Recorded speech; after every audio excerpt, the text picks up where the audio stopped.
So one of the things I've learned, never to judge anybody, because we don't know what's gone on in anybody's life. What am I doing if I were to judge one of those homeless people? What am I doing? I'm actually judging myself. Because I know if I had been born into their circumstances, I would be exactly the same.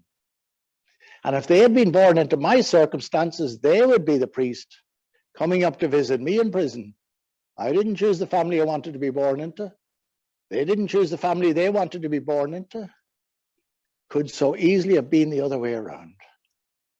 So I look at them, maybe one of them, maybe they're sitting there stoned out of their face. Maybe they're out robbing to feed their drug habit. And I look at them, I see part of myself in them. Because there, but for the grace of God, go I. I was given some questions, which I have here, and I'll answer them, but some of them I'll answer during the talk. One of the preconditions for working in this area is to be non-judgmental. If you are judgmental, you will be of no use, because it's all about relationships, as I'll come to in a minute. And if you are judgmental, there is no relationship. And therefore, so to be non-judgmental, to realize that that homeless person that I am working with is exactly the same as me, except their start in life was a disaster, and their path through life was pretty much a disaster as well. That's the only difference between them and me. Another thing they've done for me is they've made me very grateful for what I received. I mean, I grew up in a good home. My parents cared for me, did their best for me. And growing up, I took all that for granted till I started hearing their stories. And then I realized just how very, very lucky I had been. So they made me very grateful to my family for what my family have done for me. And they've made me very grateful to God for the place that God gave me in this world.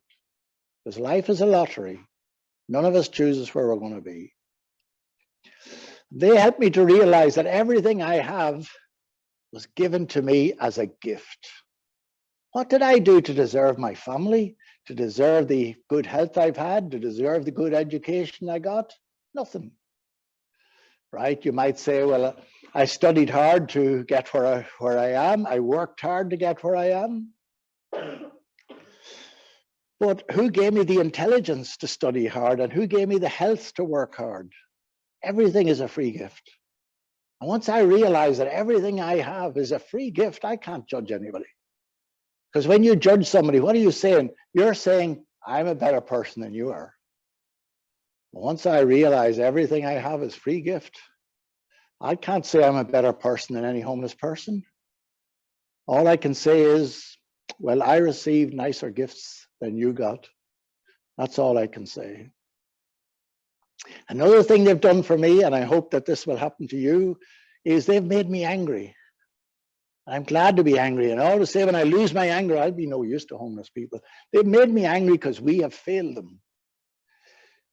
Just a simple example. It's an oversimple example, but it illustrates the point. If you drive from Belfast to Cork, it's a motorway the whole way. Except up to 2014 at Newlands Cross, just outside Dublin, there was a set of traffic lights. And you'd have to stop there. It was a very busy intersection. You might have to stop there for 10 minutes, maybe more in the rush hour. So the government decided, right, wouldn't it be wonderful if you could drive from Belfast to Cork without stopping? Let's take away the traffic lights, make it into a free flow junction, which they did. Many of you are familiar with it, I'm sure. It's a very complicated free flow junction. It took 2 years to build. And how much did it cost? 100 million euros. Now, back in 2014, 100 million euros would have bought 1,000 apartments in Dublin. And how many homeless people had we in Dublin in 2014? 1,200. We had the money. We could almost have given every homeless person their own apartment. And instead, we spent it on a set of traffic lights. And that makes me angry. Now, it's an oversimplified example because obviously some homeless people need support. And you have to put in a support team, and that can be expensive. But it illustrates the problem. It wasn't even considered that we should spend that money on homeless people. And that makes me angry. We often think of anger as something negative, something to be avoided, because it often explodes destructively. But anger is actually a very positive emotion. Anger and love go together. You cannot love somebody who is suffering unnecessarily without being angry at what's causing the suffering. So I'm angry. I say to all our new staff, I hope you will be angry in 6 months' time, because we need to be angry. And the fourth thing they've done for me, and the most important thing they've done for me, is they have taught me what's the hardest part of being homeless. I always thought the hardest part of being homeless was not having a bed for the night, having to find a doorway to sleep in or whatever, but it's not. You can get used to it. It's not comfortable, but you can get used to it. What's the hardest part of being homeless? We had a guy lived with us for a few years. When he was 18, he left us, went to live with his girlfriend. After about a year, they split up. And he went onto the streets because he had nowhere else to go. After a couple of months in the streets, he threw himself into the Liffey. To his dismay, he was rescued and he was brought to hospital. And I went up to see him in hospital. He said, Peter, he said, I can't go on living like this. And I said to him, what do you mean? He said, I can't go on living knowing that nobody cares. That's the hardest part of being homeless, to know that you are unwanted. You are rejected. You are considered to be of little or no value. And it's living with that 24/7, the belief that you are of no value. That's the hardest part of being homeless. So people say to me, what do you do for homeless people? I say we can give some of them accommodation, we can give some of them drug treatment, we can give some of them counseling, but what we're really trying to do is to give them the message that they are just as important and just as valuable as anybody else. And if we're not giving them that message, may as well pack up and go home. The rest isn't worth it. How do we give them that message? Well, most of the services we provide are very nice. Not all of them, because don't have the funding, but we have, for example, a drop-in centre in Berkeley Street in the city centre. It's effectively a cafe for homeless people. Homeless people can come in, they can spend all day there if they want to. They get free tea, coffee, sandwiches all day long. Some mornings they can have a free breakfast, some lunch times they can have a free lunch. Televisions on the walls, computers. It's as nice a cafe as you will find in Dublin. And people say to me, you provide very nice facility there. And I say, yeah, that's deliberate. Because what you offer to homeless people sends a message to them. And the message is, this is how we value you. This is what we think you're worth. So if you put homeless people into a rundown building, the paint's peeling off the walls, and you cram them in bunk beds, as many as you can squeeze into a room, they're getting a message. And the message is, this is what society thinks you're worth. So you could be giving a homeless person a bed for the night, but you're destroying their dignity. They'd be better off sleeping on the streets. So we have a state-of-the-art detox center with a little mini zoo attached. It's absolutely fine. We have a lovely little housing estate for people with mental health problems. You know, you may see some of those. The second way in which we affirm their dignity is by the way the staff treat them. They're treated as friends. Anybody comes into the drop-in centre, if we know them, they're welcomed by name. Hello, John. Hello, Mary. Would you like a cup of tea? As I say, every homeless person comes in through that door will get the same welcome as the President of Ireland would get if he came in through the door. So it's the way in which we relate to them. Sometimes homeless people come to me and they complain about things. They complain about the hostel, complain their mobile phone or their methadone has gone missing. They complain that the food was cold. But at the end, they'll often say, but the staff are great. And what they mean is the staff care for them. They feel comfortable with the staff. They feel respected by the staff. And that's the most important thing I want to hear.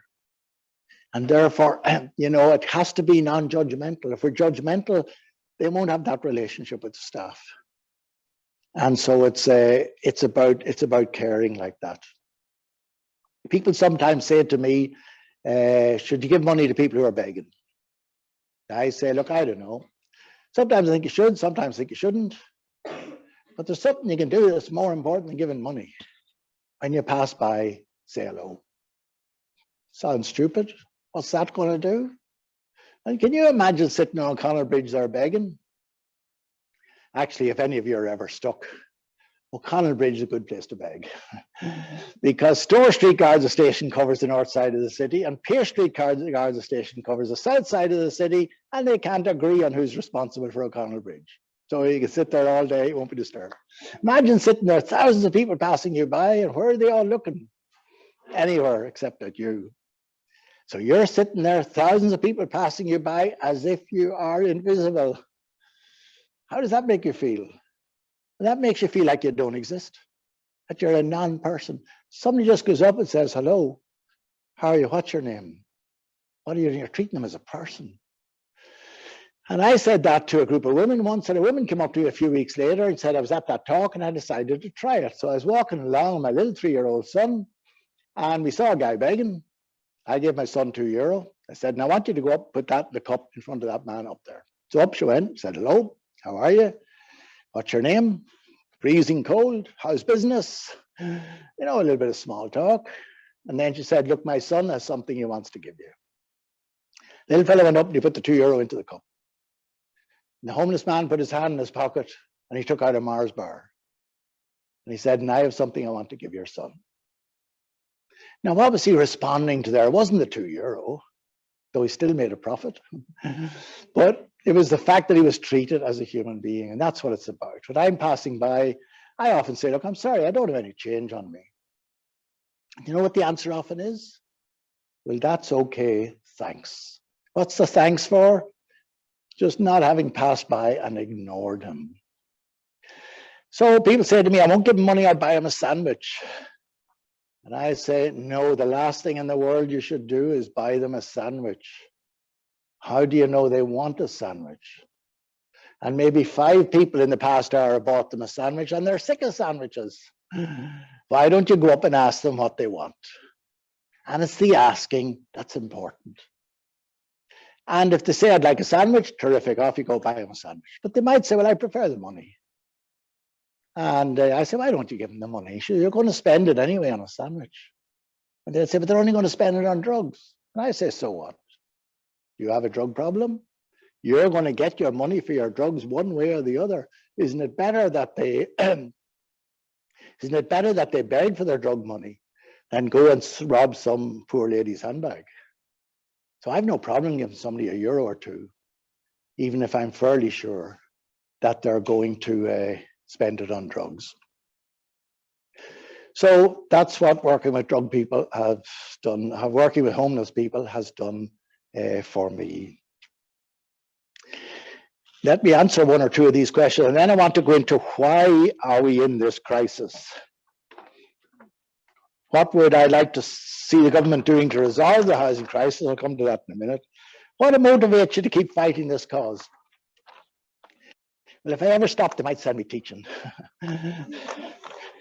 No, what motivates me is you build up relationships with homeless people. You can't just abandon them. It's homeless people that keep me going. And the little you can do for homeless people means so much to them, and they appreciate it. I mean, one of the joys of what I do is when you give somebody the key of their own apartment and you go in with them to their own apartment and they look at it with disbelief and they want to know, you mean this is for me? And it's like a dream come true. And our apartments are of very good quality. In fact, some of our staff who are living in private rented accommodation are jealous that the accommodation they're living in is much poorer and they're paying 10 times as much maybe as, or 5 times as much as the homeless people are paying. But it's, that's the joy, the little things you can do. I constantly have people coming up to me saying, I want to thank you. I was with you in your hostel 5, 10 years ago, and now I'm flying. I have a job, I have a family, I'm doing well. It's constant. So, you know, that's what keeps you going. The little you do means an awful lot to people. I was meant to bring a former homeless person with me, but they got word last night they have to bring their daughter, who has what did I say it was? Any mental health problem. She had he had to bring her to an assessment this morning, so he wasn't able to come. Does he continue to experience stigma and exclusion? Well, if you're homeless, you experience that exclusion. You experience that stigma. Most of the apartments we provide for homeless people are anonymous. So you take a block of apartments, we'll purchase or rent or lease one of those, so that the homeless person who's in that is not identifiable as homeless. If you buy a whole block of apartments, then this becomes the homeless block, whereas we like to have it anonymous, so that the stigma and the exclusion is. What do you need to learn in college so you can do the best job possible when working with people who experience homelessness? Well, as I say, most important thing is to be non-judgmental, to realize that it's difficult. Sometimes homeless people can really get you down. They can really be very challenging. Their behavior can be very challenging. And when that happens, I have to stop and think and take deep breath, count to 10, and remind myself that this person who is pissing me off, this person could be me. Their roles could be reversed. And that's probably the most important thing. That the homeless people, the very difficult homeless people we're working with, are exactly the same as each one of us. I've never met somebody who hurt others who wasn't already hurting inside themselves. Never met anybody who caused trouble for others who wasn't already troubled inside themselves. And that's what we have to remember. Always a reason. How did we get into this mess? Well, we have, in 1975, this country built 8,500 council houses. In 1985, and we had a recession in the 80s, we built 6,900 council houses. In 2015, we built 75 council houses. And that's the problem. For the past 20 years, the government have been pushing the problem of housing onto the private sector, principally the private rented sector, but also other little, like Part 5 of the Planning and Development Act, if you know it were, but principally the private rented sector. And it's been a disaster, hasn't worked. The private rented sector is now in crisis. The demand far exceeds the supply. But the successive governments have abandoned virtually the building of social housing and pushed the people in with the government assistance, principally the housing assistance payment, the HAP payment you're probably familiar with, push them into the private rented sector. As I said, private rented sector can't cope. And the HAP payment hasn't been increased for 5 years. Whereas there's a rent cap, 4% increase a year, rents have gone up by 20%. So that means that people on low incomes who are housed using the HAP scheme, the HAP payment has fallen 20% below the rent, and they have to top that up. So if you're a single person and you're €200 a week unemployment job seekers allowance, once a month you may have to pay the landlord €150 top up, plus your 30 or 35 euro contribution to the local authority under the HAP process. And that leaves you without a penny for the week. So the government are afraid to put up the HAP payment. They're afraid to increase it, because what will happen? The rents will go up. Because we have 70,000 people in accommodation under the HAP scheme. Huge number. And that affects the rents. That affects the rents. So it's been a disaster. How do we get out of this? Well, very quickly, the cost of houses is too high and the cost of renting is too high. How do we bring down that cost of housing? You implement the Kenny report. Kenny report now is almost 50 years old. And in the Kenny report, it recommended that land for building should be compulsorily acquired by the local authority at cost value, which is usually agricultural value, plus a 25% profit to the landowner.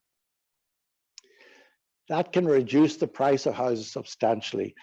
You may have read about the jam factory recently. Jam factory, a site was bought for 2.5 million. And a planning permission for 550 housing units was applied for and granted. That meant that the cost of the land contributed 4,500 euros to the cost of each housing unit.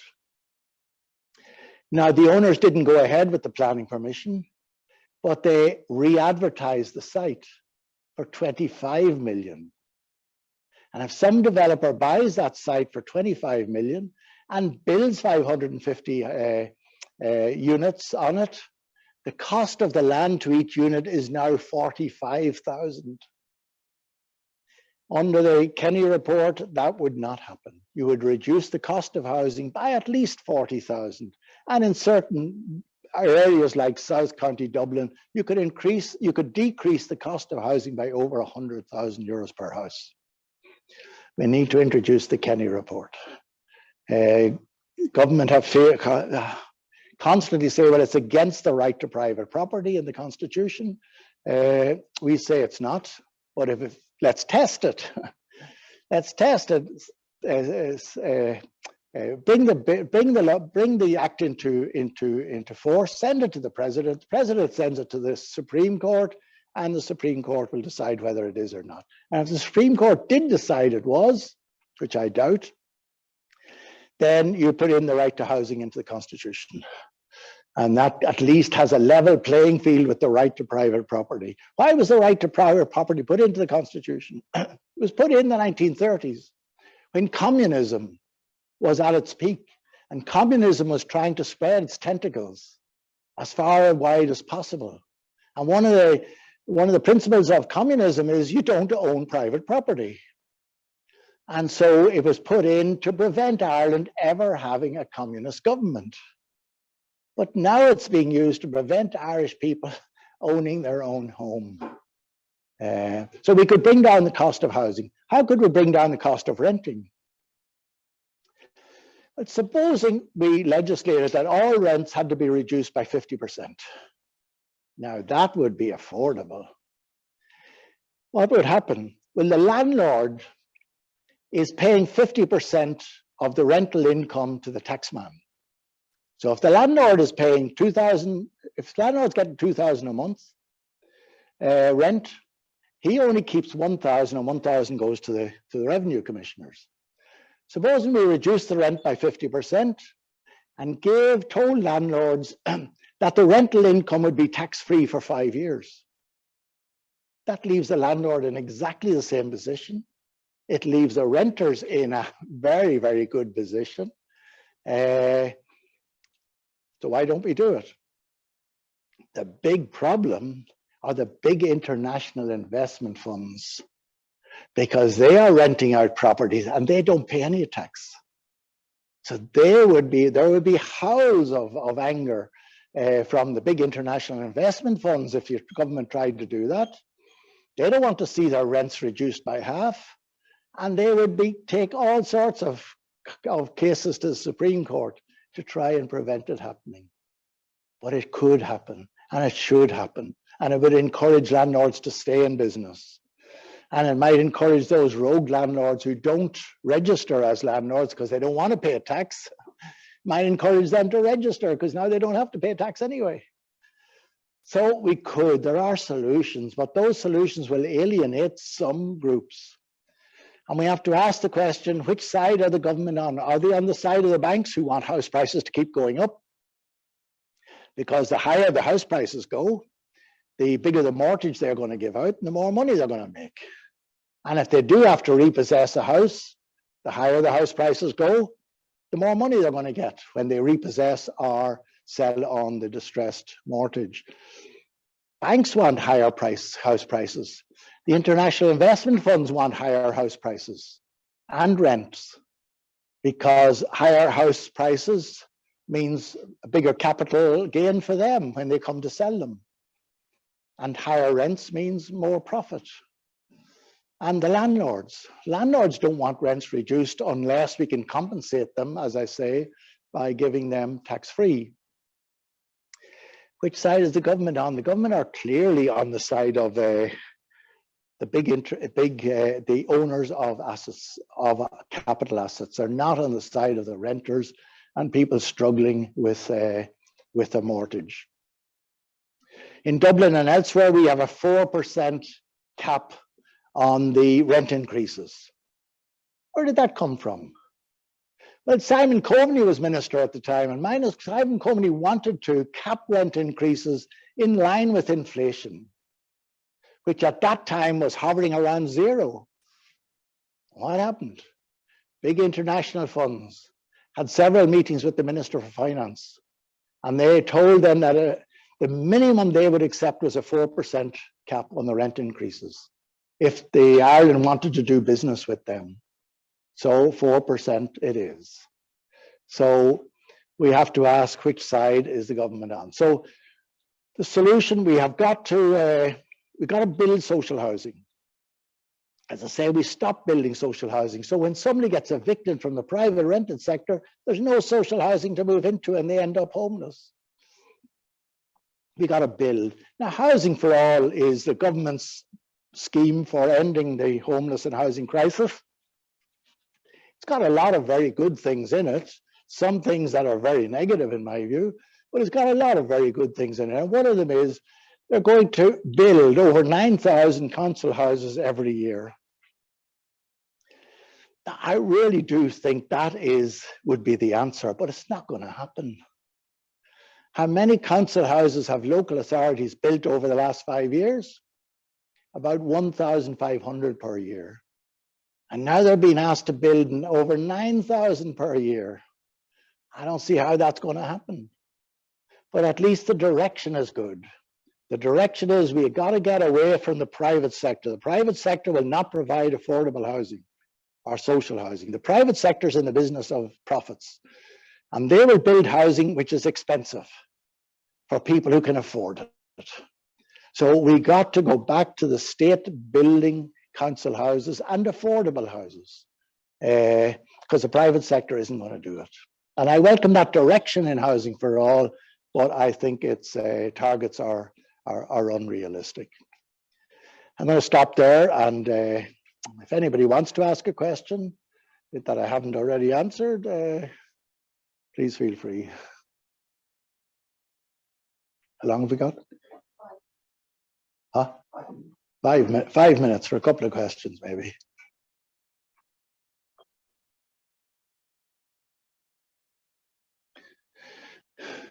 Questions, comments, or criticisms? Feel free to criticize me.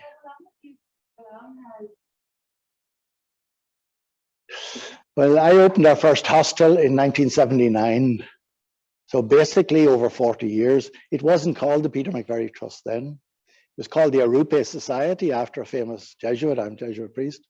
It was called the Arupe Society, but about 15 years ago, our fundraising committee asked could they change the name to the Peter McVerry Trust. They said nobody ever heard of Arupe.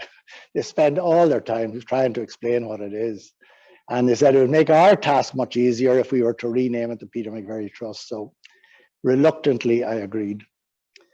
Normally they name something after you when you're dead. So I said to them, is this wishful thinking on your part?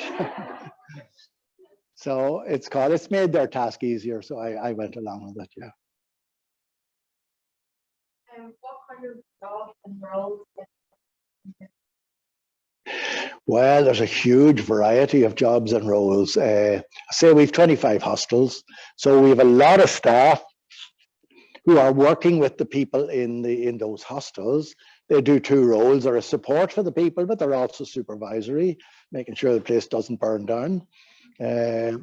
So there's that. We have, as I say, 4 drug treatment centres. So anybody with a basic qualification in addiction can apply for one of those roles. We have a drop-in centre. Somebody with social care can do that. We have a Housing First project. We take people off the streets. People who have a serious addiction problem or a serious mental health problem, We will take them off the streets and give them an apartment for life. They don't have to do anything. But we have a support team who will support them in maintaining their apartment. That support team might consist of an addiction counselor, a social worker, a mental health person, and they're available 24/7, 365 days a week to support somebody in that situation. And everybody in the Housing First has their phone number. They can ring them at any time of the day or night for support. If they can't deal with it over the phone, they'll come out to them. They got one phone call at 2 o'clock in the morning from somebody saying, I have a problem. They say, what's the problem? There's a pigeon in my sitting room. They say, what the hell do you want us to do? Open the windows. But they're available 24/7. And you know what the success rate for that is?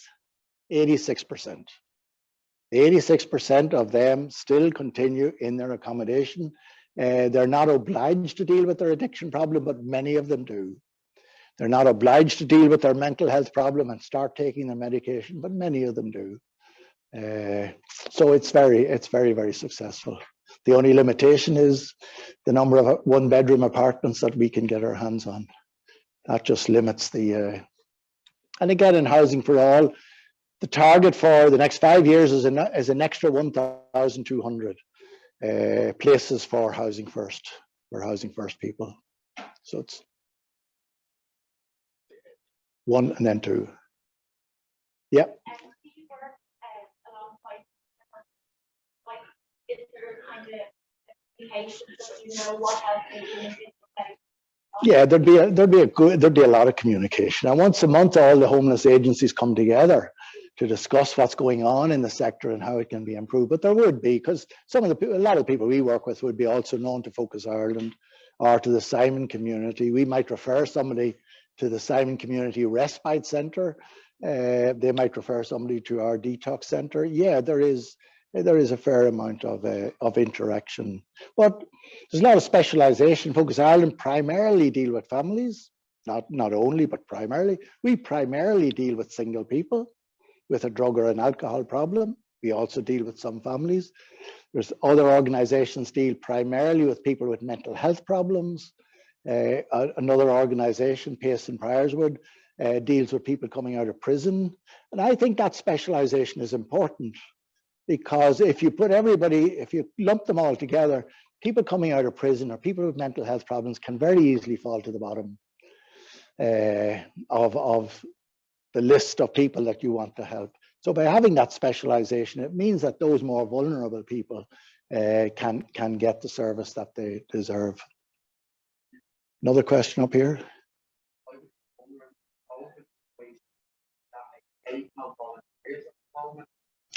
We're taking on relief staff rather than volunteers. We weren't taking on volunteers during the COVID. I'm not sure if they're taking volunteers at the moment, probably not, but we are taking relief staff. Yeah, we didn't want to expose volunteers to COVID, but actually the number of homeless people that got COVID was very small, less than 10%. Nobody was hospitalized as far as I know, and certainly nobody died of it. It's been remarkably, we thought it would run right through the homeless population, because many of them are living in congregated settings. Many of them are sharing rooms with maybe 3 or 4 other people that they don't know. Many new people becoming homeless are moving into homeless shelters, and we don't know what their status is. We thought it would run through, but it's been remarkably small, the number of people. We got the HSE leased a couple of hotels that we ran where we could isolate people, either homeless people or people in direct provision. We took them and we isolated them in one of the hotels, or people who were close contacts, and that was very successful.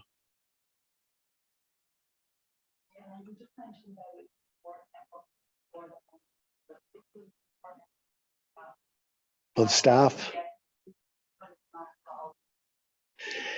that would be up to each individual organisation. We do provide counselling for staff who need it, at free of charge to the staff. Sometimes there can be a traumatic experience, like finding somebody dead in the morning in the hospital, or other sort of. We do provide counselling service for for staff who need it. I don't know what the other organizations do. Peter, thank you so much. I think Peter has given us a very broad and deep understanding of the whole situation and the housing crisis. So let's give him a round.